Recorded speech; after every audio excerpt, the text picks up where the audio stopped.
This is Top Shop Podcast. Shop Podcast. Top Shop Podcast. Podcast for automotive service business owners by Paul Donahue.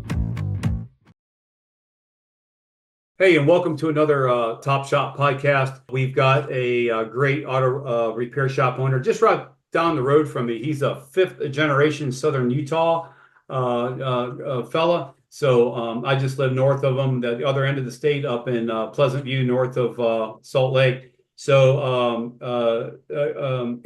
Jonathan is second generation shop owner. So, your father, I assume, started the shop. Is that correct? Yeah. My mom and dad both went into it back in 2000. My dad's been working in dealerships for ever. Okay. And just kind of got tired of doing that whole day to going to work and not getting what he was worth, and so that's when he decided to start his shop. Okay, so Dad was working at the dealerships, and Yep. I've had enough of that, and started his own shop. So that's usually there's a lot of people that can't do that. They just can't, leave that security of having a job. So it's a tough transition for a lot of people and a scary time. So how long let me guess, you grew up in the industry. I did. I did grow up in the industry. When we bought the shop, I remember going to the shop and learning how to run all the equipment with my dad. Just me and my dad, we'd go in there, we'd run the equipment. When I get bored with that, we had a nice little hill that I'd try to bobsled down on the creeper.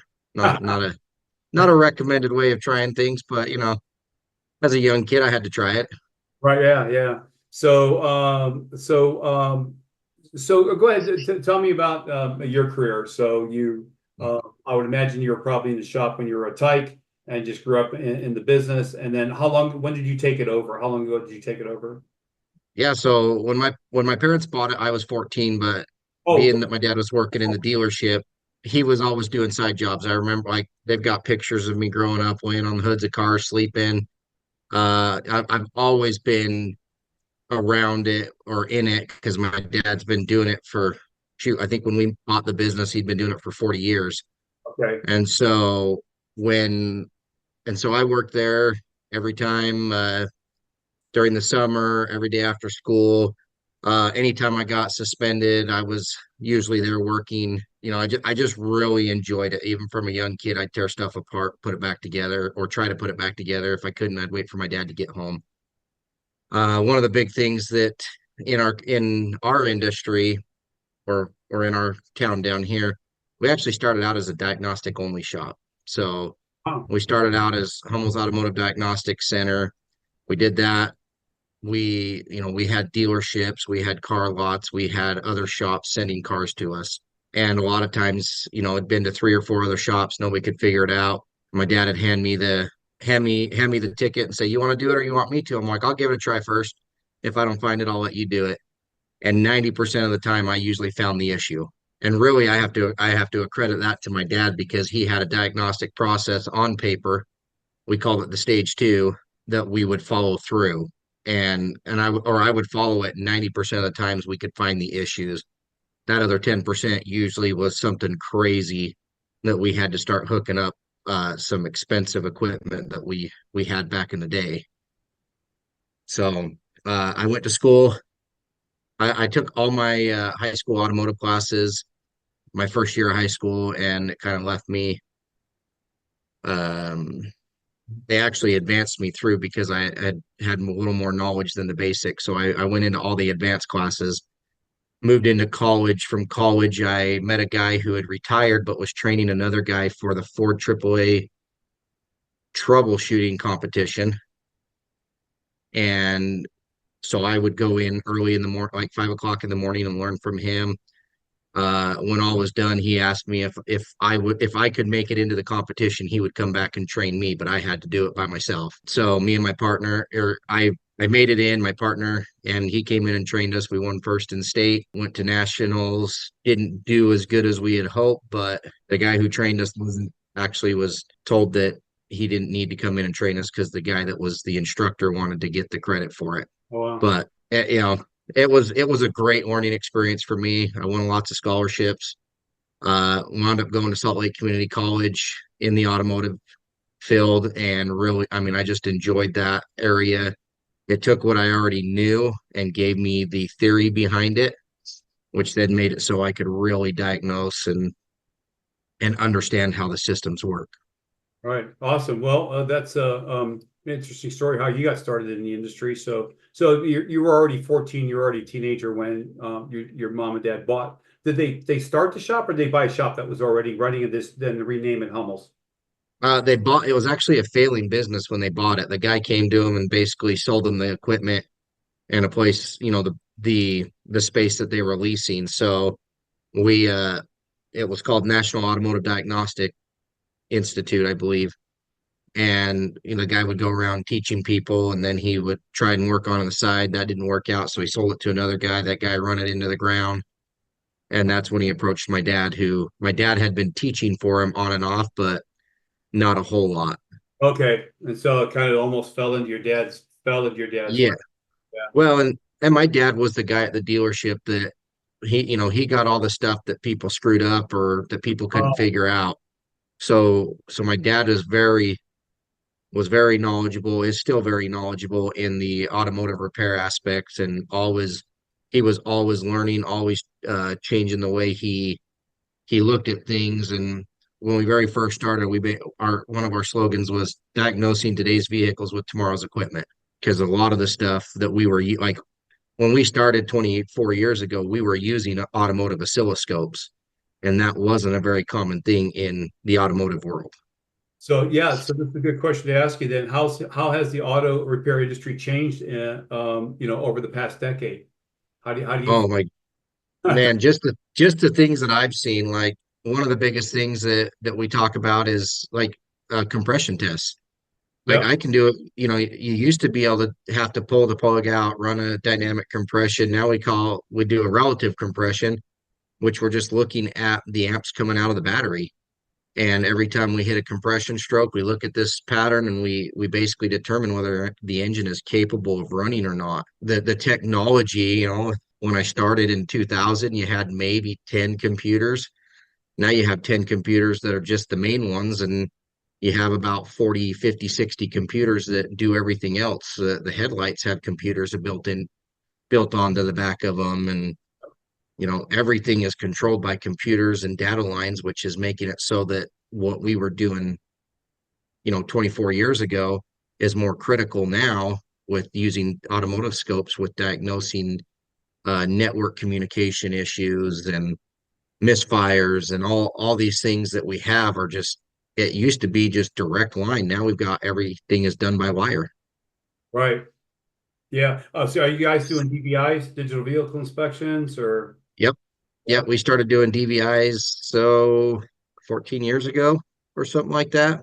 Oh, so you guys were on it as soon as it was available. Yep. So we started doing paper check sheets forever ago, and we were doing these check sheets, and I was like, there's got to be something better. And I was always looking. And then a friend in the industry, he contacted me and says, hey, this company's coming after me. What do you think? And I looked it up and I said, dude, I've been looking for something like this. I mean, Awesome. I was looking for somebody to build something for me, and I just didn't want to fork out the kind of money it was going to take. So when that happened, I wound up signing up with them, and I've been doing it for years. I mean, I've talked to a ton of technicians in our state and business owners, and we used to have vehicle safety inspections, and then when they got rid of them, a lot of those guys were like, man, we saw so much stuff drop off. The basic repairs, the gravy jobs, as we would call them, and I just looked at them and said, I actually got busier. And it was because we had that system in place doing DVIs. I actually sold more because now I could tell them that that's what we recommended, as opposed to telling them that you can't get your vehicle license if you don't do this. Yeah. So So DVIs were a big deal for us, and I push those things very hard. what strategies have you found that you think are the most effective for retaining your customers?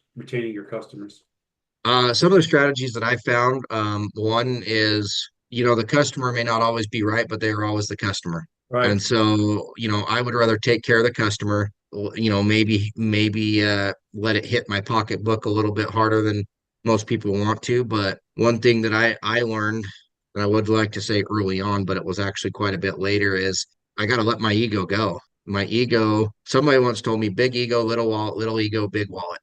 Right. And when I adopted that, it made a really big difference. Like I was the kind of guy that had a temper that could, like most of the times that we could, if something doesn't go our way, I'm going to throw wrenches and 36-inch extensions into a 20-foot ceiling, and that I'd already hit the floor before I threw it, before it went up. And ultimately, like as I started to learn and deal and work with customers, seeking out coaching for business as well as communication, I came to realize that, man, the customers, they just want to be updated. They really want to know what's going on with their vehicle. When do we suspect it's done? And if we don't have it done, no update is still an update as long as they hear from us somehow via text or phone call. Right. Awesome. What are some of the biggest challenges that you faced in running the shop since you've taken it over? Oh, some of the biggest challenges, well, I think some of the biggest challenges that I've had to face was employees, finding the right employees, putting them in the right seat on the bus in my business. Once I got that going, like the crew just really, they click together, they do well together. If there's a problem, like they'll let us know, whether it's me, whether it's my manager, like the other big problem is continuing training for these guys, for my technicians. We used to have really good training, and then when COVID hit, like CTI and some of those ones that would come out to us and train Right. kind of went by the wayside, and the training was a very big challenge.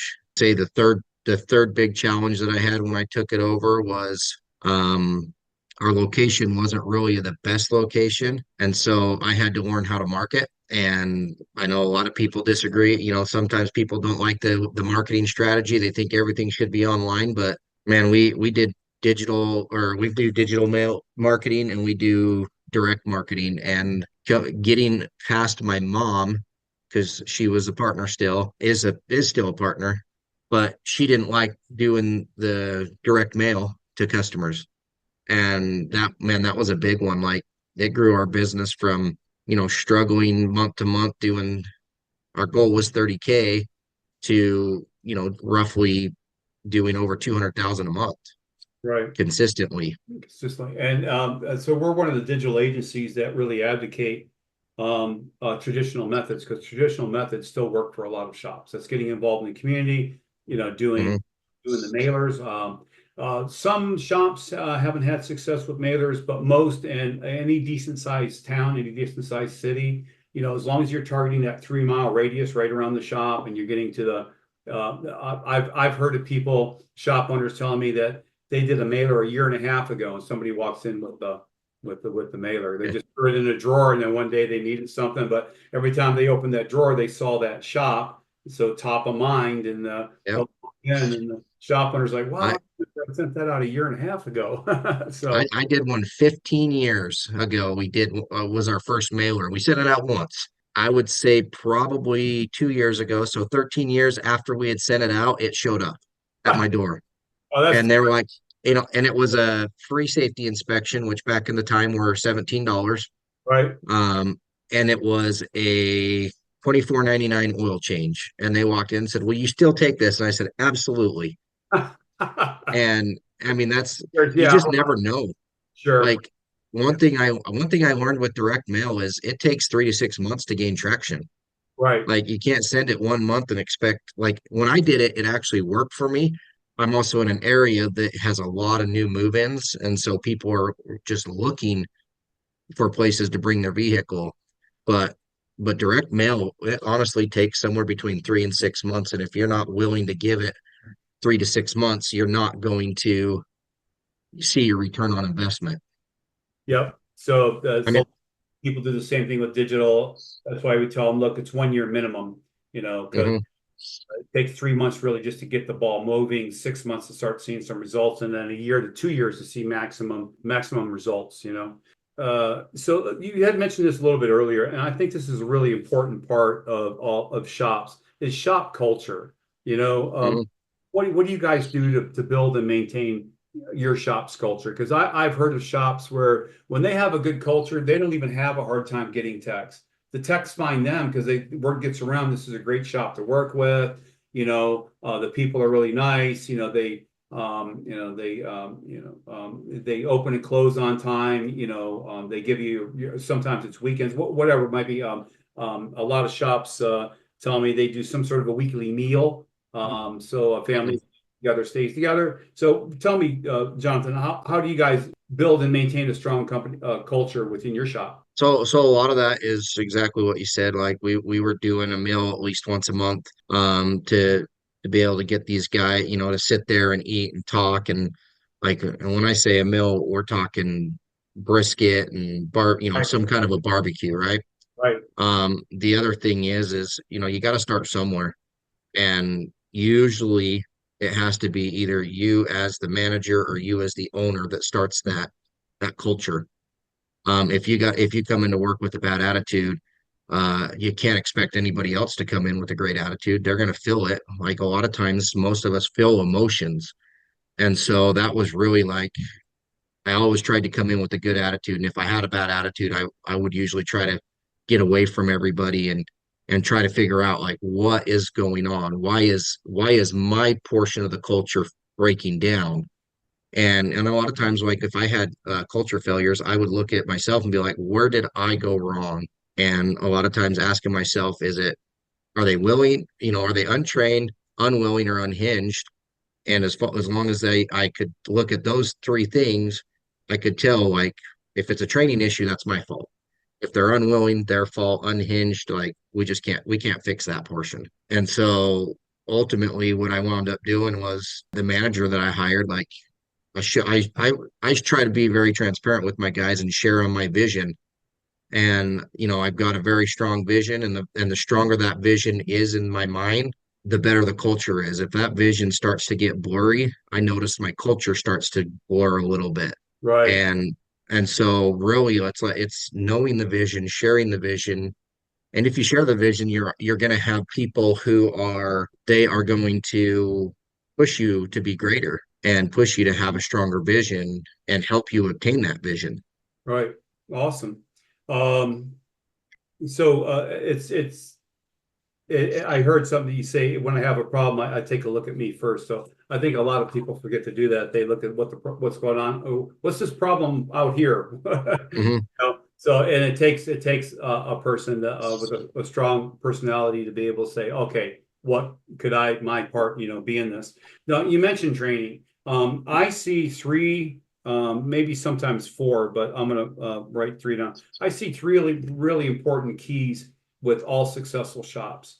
They have a really good digital marketing agency that's bringing in the leads and getting them up higher on Google. Two, they have coaches. They utilize ATI. Marianne Croce's a good coach for shops because she's been in the business herself some 20 some years.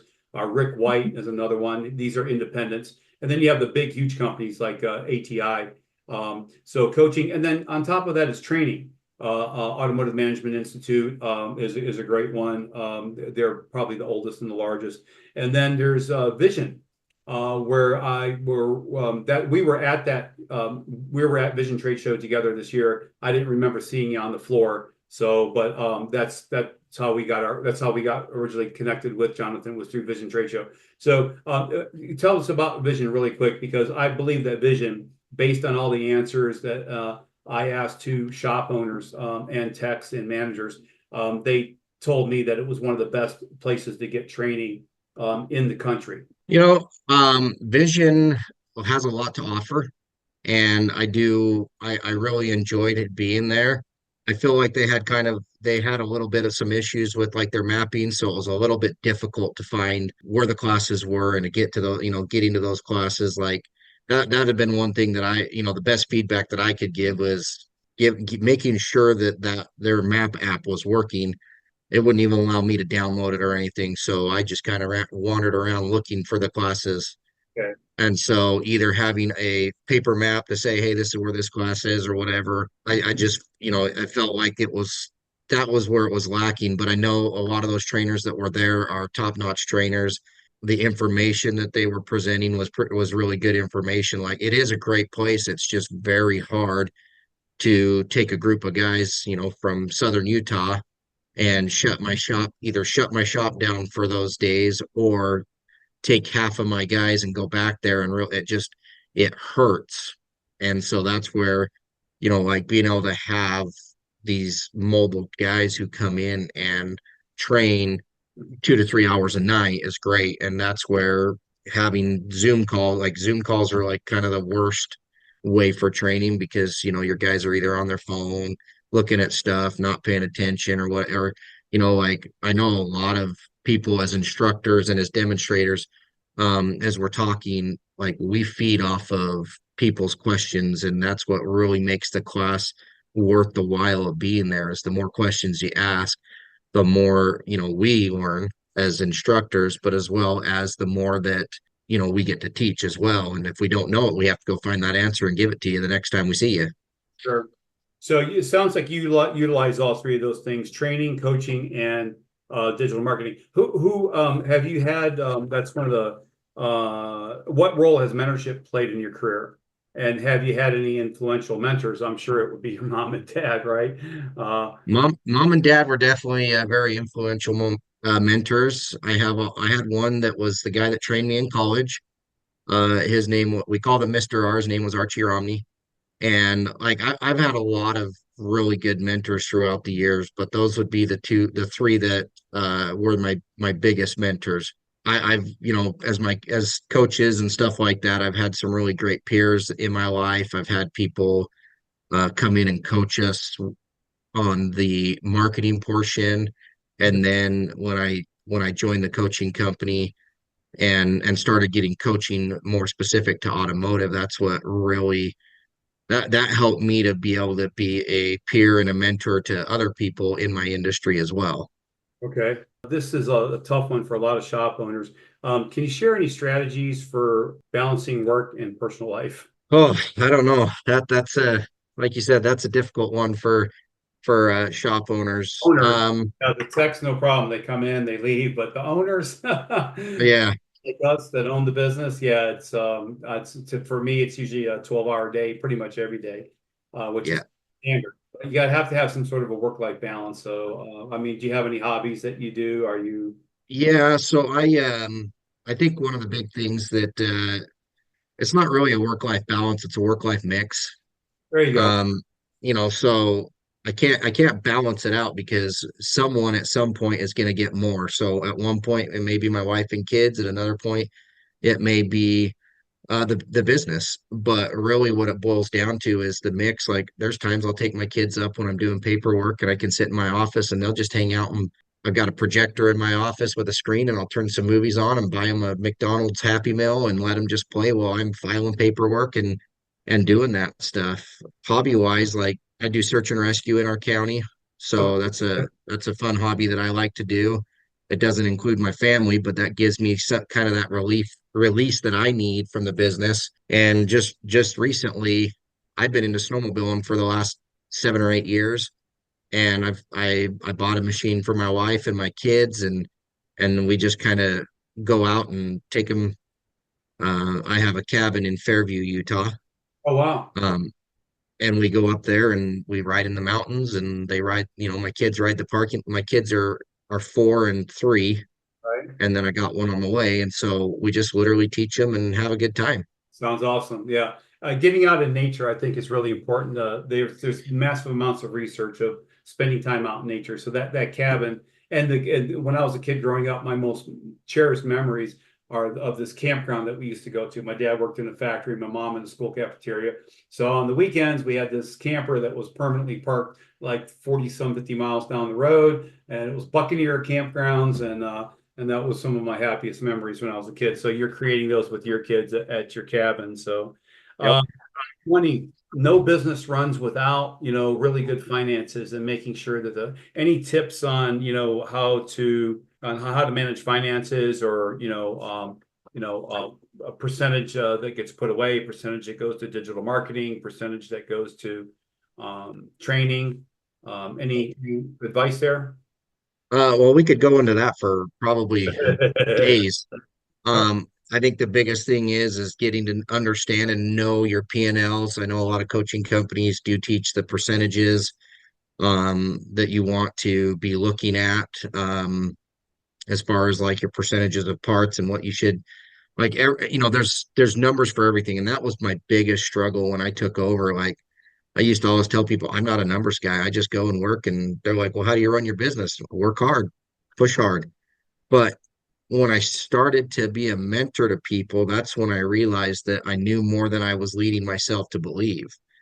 And so I started looking at, 18% is what my of revenue, 18% of revenue goes to my technicians, 13% for my front assistants and things just different things like in that area that you have to know those percentages to be able to run an effective and a business that understands the P&L. And that's, I mean, it's even hard for bookkeepers. I've talked to bookkeepers about wanting to run my P&L a certain way, and they'll argue it with me. And the thing is if your ship starts to sink, it's a lot easier to correct it if you're looking at it monthly than if you're looking at it yearly.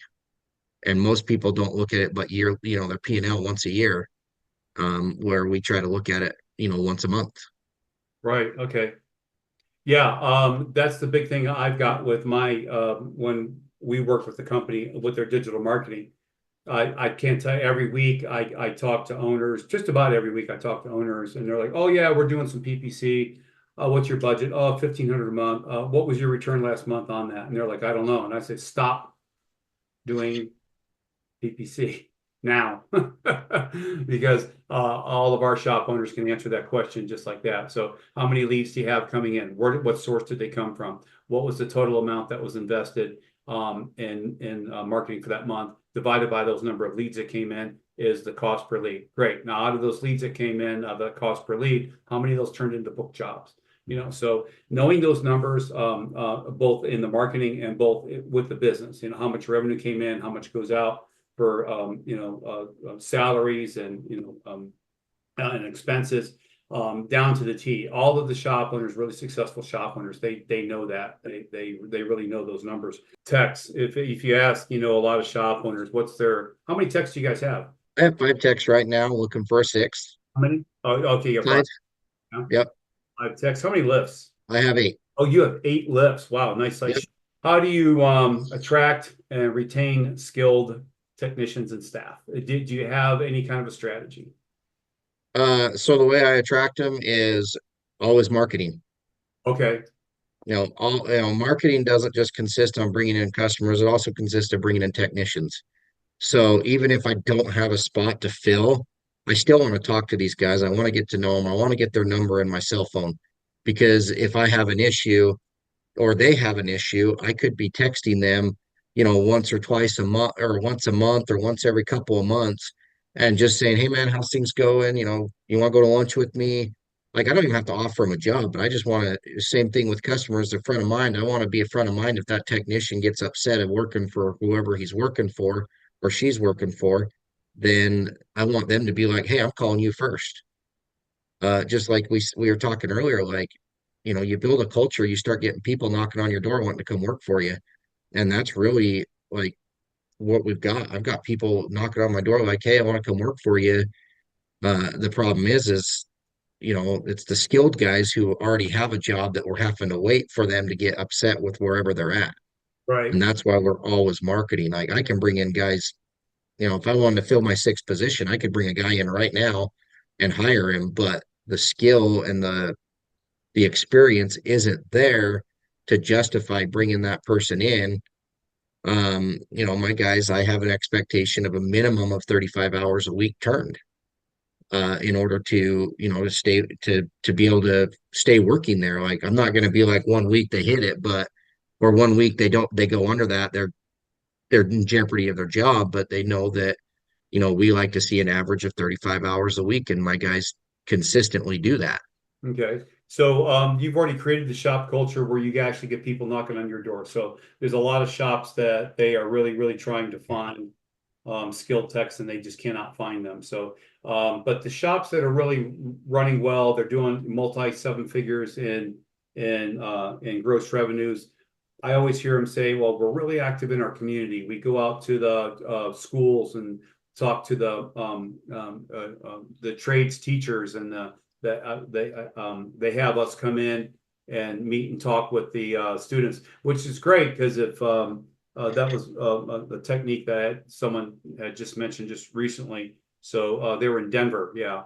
So and he said that that was really working well for him because they become friends with the people that teach the classes, and then the teachers would tell them, "Hey, this is my best student, and he's looking for a job." So he doesn't really look for good techs anymore. So you guys, through your marketing for customers, the techs see you also because the techs see your brand and your name out there, Hummels, out in the marketplace, and then they already know, they hear of your reputation, and then they come knock on your door. So do you ever even run ads in the for Yeah, tech?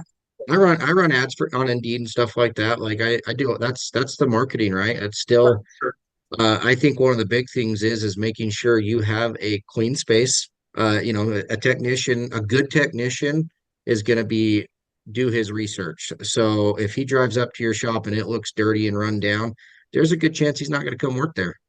And so we try to make our curb appeal not just good for our customers, but good for our techs. Our shop, we try to keep as clean as we can, as organized as possible. Like my manager does a really good job. He's like, hey, everybody shows up 15 minutes early one day a week, and they go through and they make sure all the floors are mopped and clean. And it's very bright in the shop. We don't want it to look like a prison, all the things that we've seen shops in the past look like, we try to break that mold and we try to make it feel like it's a high end place so that when people come, which it is, but when people come in, whether they're customers or potential employees, they feel like, hey, these guys know what it's like. And the same thing with our parts delivery guys, things like we have processes down to, hey, parts come in, this is where you set the ticket, this is where you set the part, this is where you set the ticket. If our general service guy is not there, our parts manager is not there taking care of the parts, this is where everything goes, and that way it can be done in a timely manner. So the technicians know when their parts are here, they can start on that next car instead of wondering if the parts are there. Yeah, you're practicing a lot of the things that I preach. So I've got hundreds of videos that I've created for auto repair shop owners on tips. And one of them is curb appeal. People don't, and that's what we focus on the websites too. People don't understand that we're 95% subconscious creatures. So if I Mhm. pull into your shop and I see a clean waiting area, I see clean parking lot, I see cut grass, I see a clean shop floor, it all, the bathrooms are clean, it all subconsciously affects that customer and whether they're going to return to your shop or not. So Absolutely. And that's what people don't understand is our conscious mind is capable of processing one, maybe two things at a time. Our subconscious mind's processing 12 to 15 million things a time. And so we don't really understand. So if we pull up to a place, be like, I got this weird feeling, that's your subconscious mind pulling the strings. And so that's why we have to appeal to the subconscious mind. Yeah. I just wrote that down. I was watching a movie called What the Bleep Do We Know? It was a documentary, and it's something else. It's staggering. It's like 24 billion pieces of information per minute or whatever, but we only process 2,000. It's something crazy like that. Yeah, So that's what a lot of people just don't understand. It's the same thing with websites. So I won't get into it now, but we focus on what are all the subconscious ways we can climb down into the mind of the consumer. The second the homepage loads, the consumer makes a decision about that business. So we know that. So what are all the things that we know that are proven strategies to instantly build that trust? Because unfortunately, auto repair still has a lot of distrust issues. So yep. anyway, what do you enjoy most about running your auto repair shop? You know what? When I teach my guys at the shop, like why we do DBIs and things, like the biggest thing that I enjoy is actually taking people's broken stuff and relieving their stress. Like we talked, I do search and rescue. I like to help people, and part of helping people is making sure that they have a stress-free repair experience and a car that runs that they trust. Like we do DVIs, people are like, let's just, some people don't like the thought of DVI, especially like a dealership technician. A lot of times they don't like the thought of a DVI because they're like, well, we only repair what they come in for. But, a car is sometimes people's anywhere from number one to number three most expensive investment they've ever made. Correct. And if they don't know what's going on with that car, it quickly becomes, so it's like saying go clean up this, going into a hoarder's house, say, all right, start cleaning. You don't know where to start. And that's the same thing with the car. If we go in and we don't tell these customers about their vehicle, and then next thing you know, they got $15,000 worth of repairs that needs done, they don't know where to start. And so then they want to go and buy another one, and they're still upside down in this one. And so I literally teach my guys like this is an investment to them. And you and I know that cars are a bad investment, as Dave Ramsey would say, like, Yep. you know, that's a bad investment. They lose money, they don't gain money. But nonetheless, people need it to go to work. They need it to get to the hospital or their doctor's appointments. Like we keep America running. Like as automotive technicians, without us, it would be, America would stop because you wouldn't have diesel trucks, you wouldn't have, your semis running. Like it's sad, but that's what it's, that's it's not sad. It's actually really fun to know that it's like we are very, we have to have a dependent group of people working on the cars. Yep. And so that's honestly like the most rewarding thing that I get is being able to keep people running, to help keep America running strong. Yeah, that's a bigger view that I've heard before. That's a good one. Yeah, because the automotive repair industry does keep America running. It really does. I never heard that before, but yeah, most people are more localized. But yeah, as the industry as a whole, sure. What would people do? I own Advanced Digital Media Services, and I decided to focus on automotive. And one of the reasons why was it is a recession resistant type business. So the number one most recession resistant business in the world is liquor stores. And then number two is like hair stairs, barbers, So it doesn't matter good times or bad, we get our hair cut and people buy alcohol. But anyway, yeah, we're in a really good industry, even in economic downturns. If a person can't get to work because their car's broke, they're going to get it fixed, and they're going to come to us to get it done. So Yep. you guys to get it done. So we talked about these changes you've seen in the last 10 years. Where do you think the industry's heading in the next 10 years? What's your crystal ball say? I mean it's headed in a good direction. I don't think I think we're going to see a few electric cars here and there, but I don't think that battery powered electric cars is the future. I could be wrong, but I rented a Tesla one time and drove it to Phoenix. I'll never do it again. I will only own an electric car if I'm going around town. Like that is I know a lot of technicians. My brother works for a GM dealer. He leased a fully electric car and drove it to St. George. He's in Layton, Utah, Right, so 4.5 hours away, right? And he was like, "Never again. That's an around town car." And I just laughed at him because as soon as he drove it down, I was laughing and just saying like, "This is going to be fun." right. So I mean, he's certified by GM, only certified guy in that dealership to work on them. And so he was like, well, I might as well drive one and see what it's like.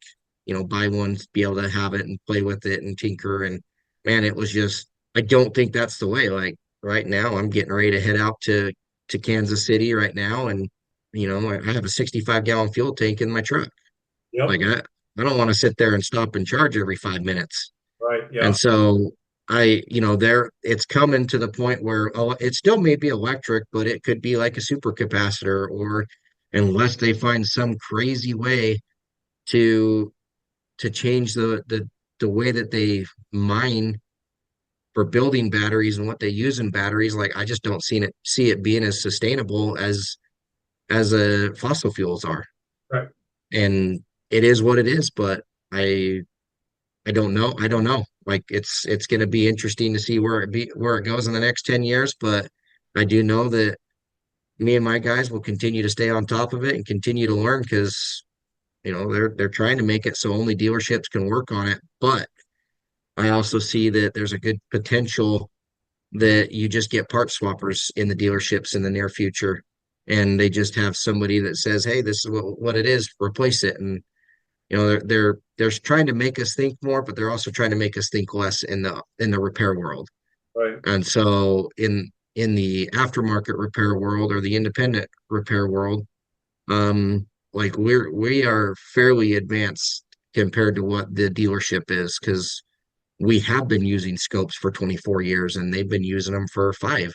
Right. Like we've been doing things that these guys are just now starting to do because we embrace making things easier and realizing what it's coming down to where even though they know what they're doing, 5, 10 years in advance, we're just already doing that stuff because one, as technicians and as business owners, what the new and fancy kind of it attracts us. And we have to be careful about the shiny object syndrome, right? Where it's like, ooh, something new, something shiny, because it's not always the best.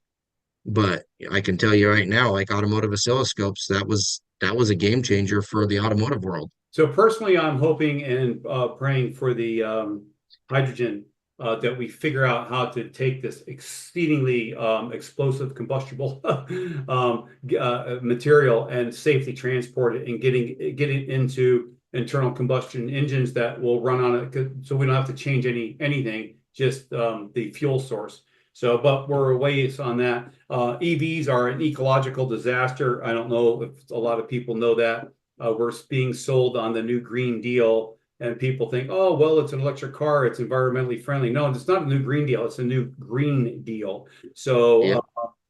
the by the time you put a Tesla on the lot, it's already expended all the carbon into the atmosphere that an internal combustion vehicle would expend in a 100,000-mile lifetime. Yeah.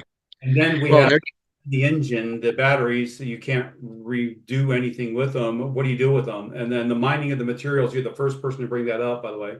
The mining of these materials is horrific in fuel consumption. And that's why I say it's really bad. So I hope that, well, well, maybe like because I remember this.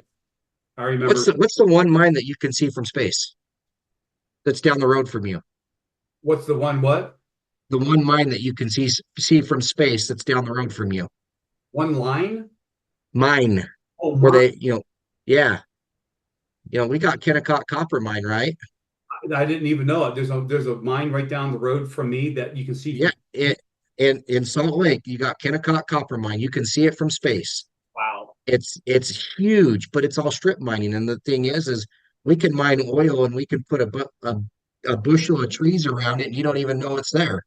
Wow. And yet it's because it's just pumping it straight out of the ground where you have to strip mine lithium and copper and all these precious metals wind up getting strip mined. So there used to be a site on the federal government's webpage that you could go in and type in your address and what vehicle, electric or hybrid vehicle you had, and it would tell you how much carbon it will do and certain amount of, the carbon offset. And it was never more fuel efficient than or carbon footprint efficient than a gas guzzling car is. Right. I mean, we're talking ultra low emission vehicles, partial zero emission vehicles. Like we're talking cars that are burning cleaner than they ever have. Right. Yep. And it's just like it's there. It works. It's good. It's what we got to figure out something different, but it is what it is. Electric vehicles are not it. All right, Jonathan, last question. What advice would you give for the auto repair shop owner who's really just getting started in their second or third year, struggling to get that clientele, making them bills and that payroll? What advice would you give them? Man, the biggest advice I would give, All right. what? Or her. You mentioned or Oh, her before, and yes. yeah, I did we had there's amazing women in automotive. I did a podcast with the director of that not that long ago, and there's a lot of women in the industry now. So yeah, Yeah. so So the biggest advice I would give is, one, seek out coaching, whether you find somebody who, like me, has been through it, um, that is going to mentor you more or less until you can afford to coach. But that's a big game changer. If you can afford it, do it. If you can't, find somebody that to be a mentor and a peer to you that has been where you've been and has come out of that and is doing well. The other thing is man, don't be afraid to try new things. We started our business because we had to try something new, or we wanted to try something new. And oftentimes as business owners, we forget that the new things are usually what work, but so many people are afraid to try them that they forget that that's what got them where they were in the first place. Okay. You know, had I not tried certain things, I would still be doing exactly what I was doing. And I'm one of those guys that I honestly believe that anything's better than nothing. And, processes, set processes and follow them. We don't set them because we're slow. We set them for the busy days. And if we follow them in the busy days, we'll continue to be busy. But Right. if our processes fail when we're busy, then that's when we usually have the highs and lows. We'll always have highs and lows, but some of those highs and lows are, we can make them, the highs don't go as high and the lows don't go as low, and we can kind of level it out a little bit. Um, Especially like coming into the seasons that we are, where some of us kind of sometimes we can slow down a little bit because, school started, holiday, Christmas, vacation, a lot of people start traveling. It can either be a busy time or it can be a slow time. Right. And it's you make what you want, you just have to be prepared that when it does slow down, what are you willing to do? Marketing also, we talked about guerrilla marketing, getting out and I have business cards that have free oil change on. So if I see, I'm out there doing something, I can sign my name to the bottom of it and hand it to somebody and just to get them in the door. Right. And, it's ultimately that digital inspection. If you're starting out and you're not doing it, you should. Okay. Awesome. Great advice. Appreciate it. So we really appreciate your time, valuable time. You're running a shop with a lot of text and a lot of lifts. So I appreciate you taking your valuable time to be on Top Shop Podcast. Yeah, So thanks for having me here. For additional automotive resources and exclusive content, follow us on Spotify and subscribe to our YouTube channel to catch all our episodes. Thanks again for joining us in the driver's seat, and we'll see you next time for another thrilling episode of Top Shop.